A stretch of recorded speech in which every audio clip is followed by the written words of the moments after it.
তাও অনেক দিন বাদে মেয়ের সাথে আমরা দুজন অনেক দিন বাদে বেরালাম বিকালবেলা।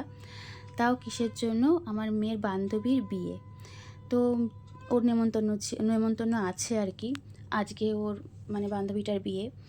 ওর জন্যই একটা শাড়ি কিনতে গেছিলাম আমরা। আর মেয়ে কদিন ধরেই বলছিল জুতো নেই, জুতো কেনার জন্য গেছিলাম। তো অনেক রকম শাড়ি দেখলাম, আমাদের খত্তা থেকেই কিনলাম। দেখলাম অনেক রকম শাড়ি ভালো, প্রত্যেকটা শাড়ির কালার সুন্দর ছিল। এখান থেকে যেকোনো একটা শাড়ি আমরা নিয়ে নিলাম, পছন্দ হয়ে গেল। এত সুন্দর, এতগুলো কালারের মধ্যে যে একটা কালার পছন্দ হয়ে গেল। তো নিয়ে নিলাম। নিয়ে আমার মেয়ে বলেছিল যেহেতু জুতো কিনবে, তা জুতোর দোকানেও চলে গেছিলাম। এই যে আমাদের খত্তাতেই জুতোর দোকান, খত্তা থেকেই সব কেনাকাটা করেছি।